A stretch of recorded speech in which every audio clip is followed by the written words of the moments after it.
We've all heard it, the real estate market is so hot. I'm here to tell you, do not hire a real estate professional if and only if you understand the entire market, how to deal with multiple offers, if you are willing to take 5 to 10 days off to market the property, get the property ready, price it correctly, and then deal with showings. Oh yeah, most of your time will be spent talking to other real estate professionals who see that the property is listed for sale by owner and want to get your business. So if all of those things pertain and you're a marketing whiz and understand the entirety of marketing a property, as well as the ins and outs of inspections and appraisals and all the disclosures that come along with real estate contracts and processes, as well as you don't mind future lawsuits. If all of those things pertain to you, absolutely sell your home on your own, save a little bit of money, and call me when you're done. I'll buy you a beer and we can talk about the process.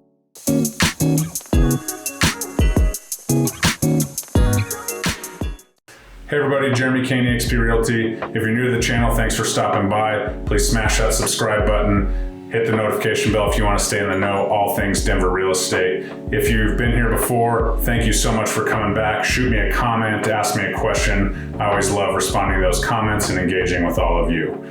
All right, let's dive in. Full disclosure, I'm a real estate professional. I enjoy helping people buy and sell their homes. I helped sellers in my market walk away with more than $5 million in cold, hard cash from their equity when selling their home last year. If you are one of those people that wants to have the whole enchilada, absolutely consider selling your home on your own. However, to maximize your profit and make the best decisions and get the most for your home, you may want to reconsider. So let's dive into what a real estate professional does in addition to what you could do to sell your home. First things first is preparation. Obviously, whether you hire a realtor or not, preparation is key. You gotta declutter, stage your home as best as possible, maybe fix the minor things. Some people don't know what they should and shouldn't fix. A real estate professional is a great person to stop by and ask about those questions. But absolutely, the first part is getting your home ready and prepped for market. You wanna then get appropriate pictures. Is a video worth it? What kind of pictures are you gonna get? So on and so forth. Those iPhones take great pictures, but absolutely, as a real estate person who looks at photos every single day, I can tell, even with those wide angle shots on the iPhone, what are professional photos and what are taken by the iPhone. So photography is very important. If you're trying to save a buck or two, I would not skimp here. Before we even get to market, we need to talk about pricing. If you're gonna price your home, you need to understand what a comparable is. Is that house on the corner that may be 1,000 to 2,000 square feet bigger or smaller, is that a comparable to your home? If it is, great. You throw it in there, you kind of make an average and go from there. However, most sellers either think their home is worth way more than it actually is based on one house that they maybe saw for sale. They don't even know what the sales price is. Or some people price their home really low and don't have the marketing ability to get it out to the masses and expose the fact that it's priced low. They get one offer, they take it and they move on. They lose a lot of money and leave a ton of money on the table. So the next piece, after everything's prepped, ready to go, you have the price, you have to understand that you are a marketing professional at this stage. Your job is to market this property and you want to get the most interest possible because it is not uncommon in our market to have multiple offers. And if you have multiple offers, you can sell your home for more money. Once you have all that down, you're ready to market the property. You do not have access to the MLS, which has 30,000 agents who all have at least one or several buyers qualified, ready to pounce on your home. So you don't get that database. So you go to the Zillows and the Trulias and things and those websites that offer for sale by owners. You list your home on those websites, but I will tell you that it is a common practice in the real estate world for new realtors, old realtors alike, to hop on those websites, get that information, because you have to put your information on there since you're the one that will be showing the property and answering any questions. Realtors jump on there and they will blow your phone up. It's gonna be a ridiculous amount of calls in the first 6 hours that you're on that site.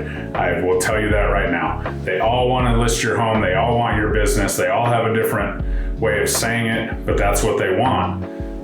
Say maybe there is one or two realtors that actually do have that buyer that they're talking about to come by and bring by the home, then we got to worry about all the agency disclosures, which we'll talk about in a second. But understand that if you're foregoing the MLS for some of these do-it-yourself sites, you will absolutely have a large influx of calls from people who are real estate professionals trying to list your home.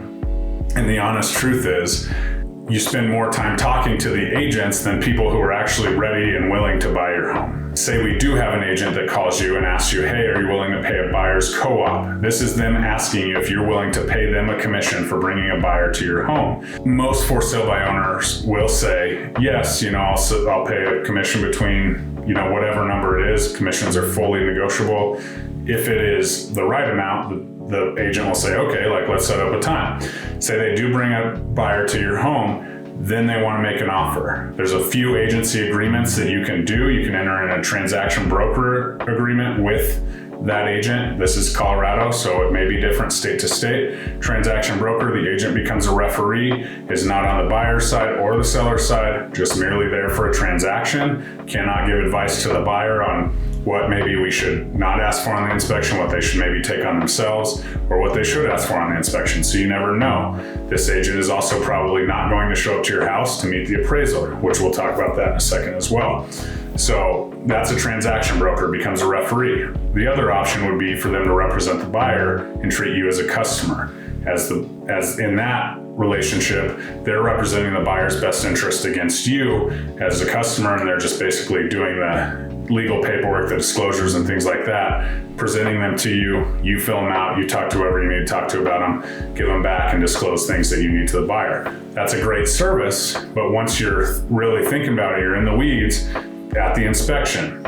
I had a for sale by owner. We literally asked for everything on the inspection. This seller did everything on the inspection. That's what the buyer wanted. That was in the best interest of the buyer. If I was the listing agent on that house, that would have been probably a $10,000 less bill for that seller, because I would have said, well, all Denver houses have lead pipes in them, so we're not going to pay you $5,000 to get the lead pipe fixed that Denver ended up fixing 5 years later anyways for free. So there's all kinds of things that you can know, but if I'm representing my buyer's best interest, those are things that we're going to ask for because they are legitimate health and safety concerns. But in this market, sellers aren't doing a lot of the medium to little things, and those sellers are still having to do the big five: roof, structure, HVAC, electrical, plumbing. That kind of stuff's still coming into play. But if you are on your own individual and you don't know these things, it'll be hard for you to negotiate and have a leg to stand on. Now, once we get to that point, maybe we have multiple offers. If you are lucky enough to have multiple offers, you've done your job as a marketing director of selling your home, you've done great staging, you've done great pictures, and you've gotten some offers. Now what, right? Then the questions start to come into your mind. People are calling you, asking you about offers. Do you share what offers you have? Say your home's listed at $500,000 and you have a price of $500,000. You have two offers at $500,000, say. They call and you say, yeah, I have an offer at list price, or I have an offer at $500,000. What do you think that person's going to offer? 501, 502, 505, maybe. But they're not going to over exaggerate their offer because they know exactly what it is.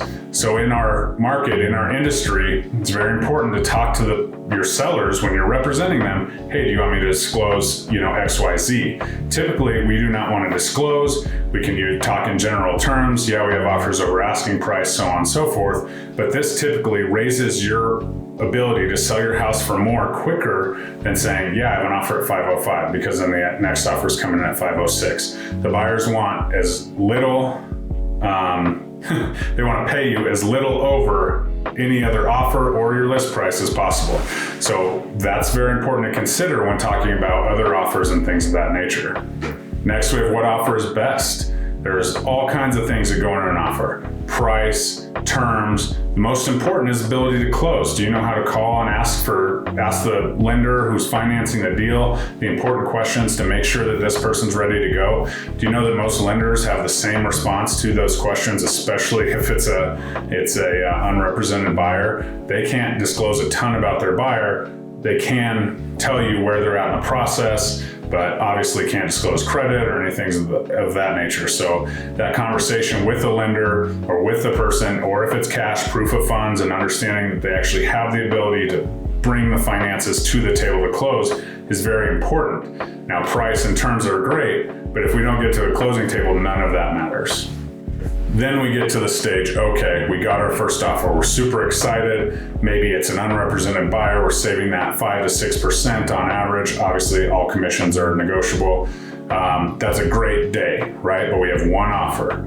There's no competition. Maybe it comes in below list price, maybe it comes in at list price, but if we have one offer, then we're kind of hung out to dry, right? We have to take that offer, we're stuck with that offer, which in old days was great. But when you're hearing on the news that there's 50, 60, showings the first day and 20 offers, this is a bit of a surprise to you. Typically it goes back to pricing, marketing, etc. But if you only have one offer on the table, that's your dance partner, and that's who you're going to the dance with. Okay, once we get to the next stage, inspection, you're kind of in a tight spot because you don't want to go back on the market. You don't want to, lose this deal. So you're more willing to do everything that they're going to ask you on the inspection, even though some of it may not be within the typical seller responsibility on a typical inspection. Next, you have the appraisal. Okay, do you think the appraisal is that important? Have you heard the term appraisal gap? Do you know what an appraisal gap is? Did this person put an appraisal gap in their offer? Probably not if there was only one offer. So then we come down to the appraisal, and the appraiser comes out, and you don't have any documentation, you don't have anything to give them, you don't have any evidence to fit the crime. It's not a crime, but you don't have any evidence to show why your home is worth this amount of money. All you have is, hey, I listed it at this. Do you have the comparables? They'll find comparables, they'll do it, but do you know how to approach an appraiser? Hey, here's some comparables, use them or don't, whatever. But you have to understand that that is the person that's going to ultimately determine the purchase price if you don't have an appraisal gap and you don't have multiple offers. So understand that meeting is huge. Okay, so that's another day off of work and understanding what's going on, letting him in your house, him or her in your house, and understanding the process is huge because that appraiser 9 times out of 10 will make or break your deal and get you the most or least for your house. So obviously there's so much that goes in the real estate process. In this hot market, it's even more important because we all want to take advantage as sellers of the hot market and maximize our profit. If we're being stingy on the front end and not willing to pay a professional to market the property appropriately, get it out to the most number of people, get the most interest, get the most offers, and drive that bottom dollar up, then we're probably doing ourselves a disservice because ultimately I would say in 9 out of 10 of my deals in 2021, out of the 25 listings I had, I paid for some or most of my commission, if not all of my commission, by going over list price. So we list at market price, maybe a little aggressive, and we're still getting over asking because of how we market and how we put that property out there. And so you're doing it, you're listing right price, so you pick the right price when you're selling it, you get that amount. If you hire a professional, we're gonna increase that amount and hopefully pay most or some of that commission for you in the overage amount. So that's absolutely the number one thing. My job is to maximize your profit. If you're thinking about selling your home in this market, absolutely hire a professional. I would love to be that guy if you are in the Denver metro market. Also, if you're in another market, all my family out there in Ohio, etc., give me a call. We can find you a great agent, referral fee to me. You get a great agent to support you, and we move forward. Selling your home is not as easy as it looks. Have a great day.